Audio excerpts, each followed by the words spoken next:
Welcome back.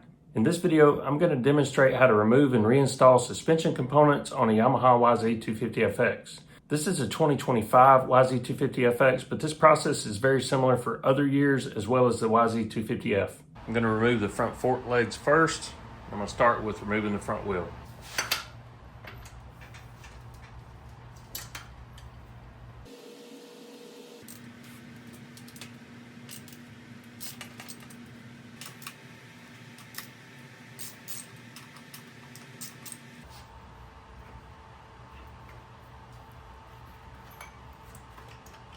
Next, I'll remove the fork guards and the brake caliper.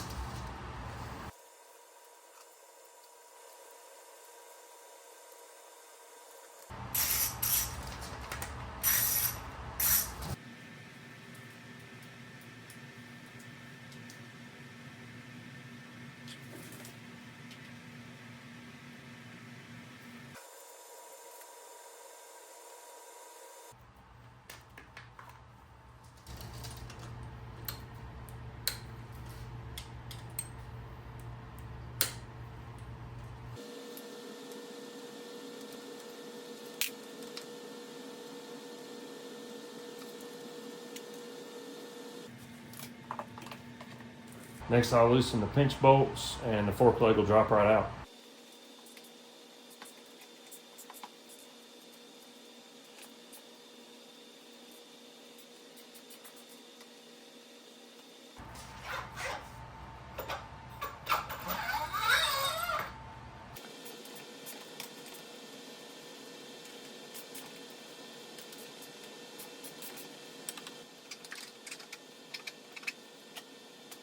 To remove the shock, I'm going to have to remove the seat and the gas tank and pull it out from the top. First, I'm going to remove the rear wheel because that's going to balance the stand out a little bit and make it easier to move around. So I'll remove the axle nut and then slide the axle out the other side.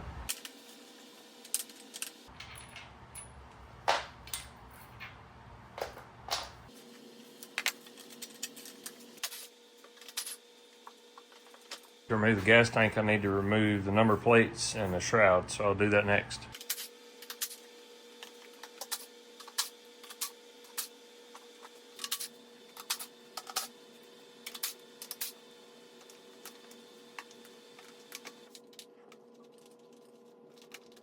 Now I'm going to go ahead and remove the lower shock bolt.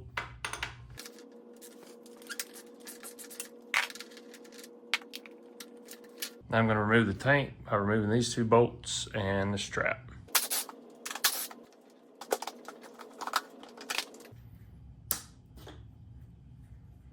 So I had to remove the fuel pump connector because there's not as much slack as there used to be on the previous generation of these bikes. But I was able to get the tank to kind of sit up there. So I moved the bike over next to my table so I could put the fuel tank over there. I was just afraid it was going to fall off of the rear fender back here. Now I can get that top bolt removed from the shop.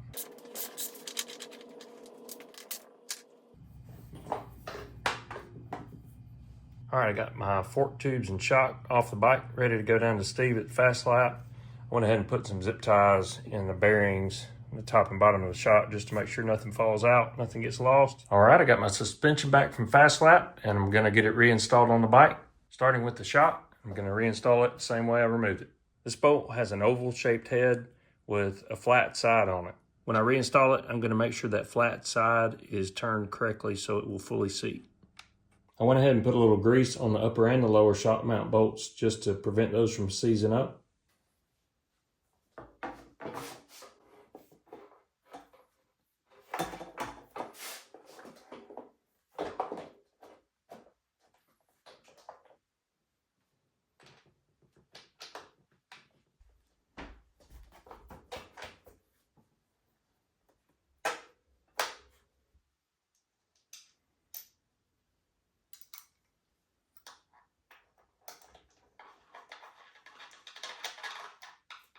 The torque spec on this is 41 foot-pounds.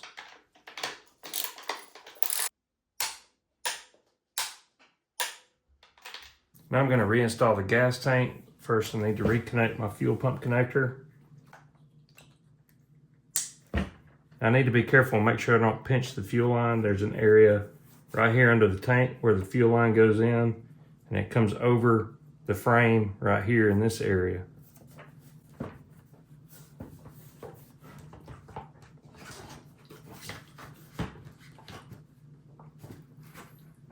I'm just making sure that that fuel line is not pinched in there. That feels good.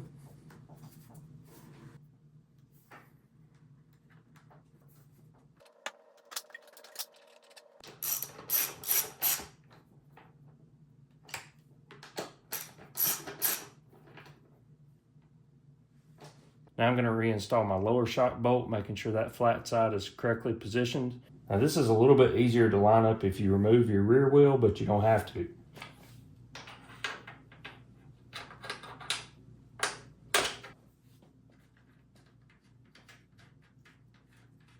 The torque spec on this is 39 foot-pounds.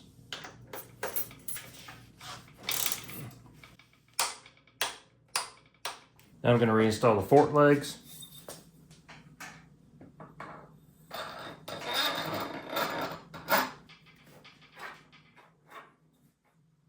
I just tightened up these pinch bolts by hand, just enough to hold it in there, but loose enough that I can still move it around. And I'm checking to make sure my bleeder screw on top of the fork leg is accessible in that position. And now I want to check the height. Setting fork height is really important for the handling of the bike, and it's really a personal preference. 5 millimeters is kind of a good starting point, and you measure from the top of the clamp to where the cap meets the top of the tube. Now I like mine around 7 millimeters, and that's what I've got my caliper set to. So I'm going to adjust this until it's 7 millimeters. Right there. The torque spec on these pinch bolts is 15 foot-pounds. It's important not to over tighten these because it can cause binding and damage inside the fork.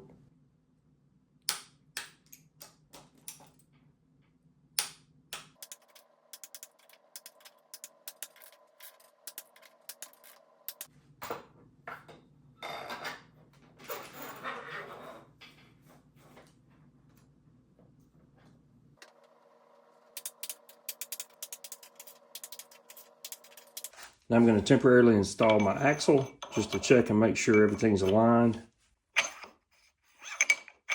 That looks good. If I had any binding or misalignment here, then I would need to recheck my fork height and make sure both forks were at the exact same height. The next thing I'm going to do is reinstall my front brake caliper.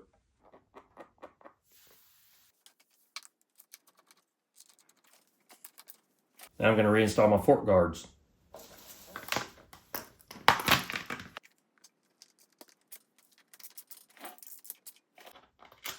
I apologize for the sloppy camera work here, but here I'm reinstalling the brake line guide.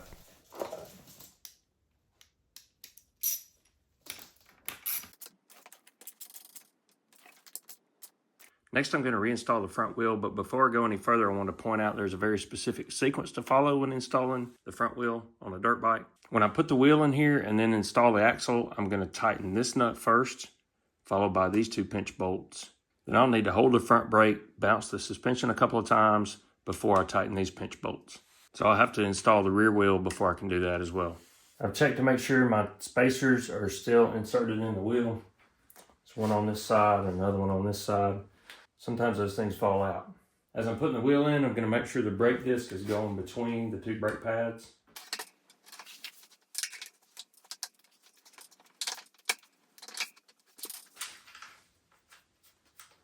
Now I'm going to tighten this nut. The torque spec on this is 85 foot-pounds. I'm going to use this 19 millimeter Allen socket to hold the axle while I tighten it. If you don't have an Allen socket to fit the end of the axle, you could also temporarily tighten down one or two of these pinch bolts just to keep the axle from turning while you tighten the nut. But it's critical that you loosen those back off after you get the nut tight. Now I can tighten down these pinch bolts to 15 foot-pounds.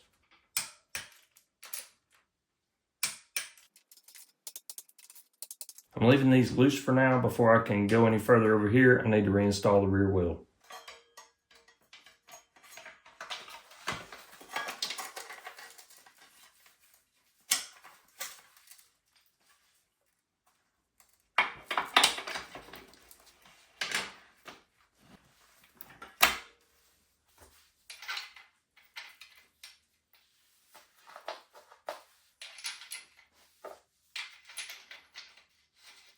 I like to put a rag between the chain and the sprocket, roll that back, and it'll put some tension on the axle and pull the axle forward up against the chain adjuster bolts. While I've got a little bit of tension on that, I'll tighten down the axle nut.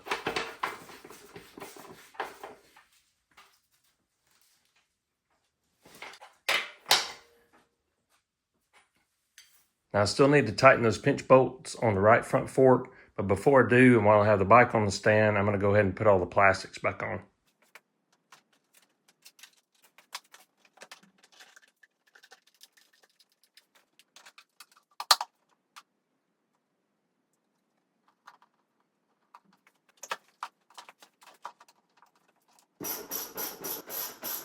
I've removed the bike from the stand.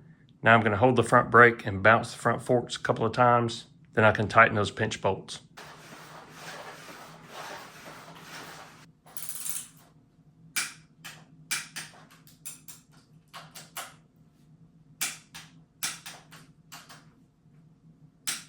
If this video helped you out, please hit the like button because that helps me out. Thanks for watching.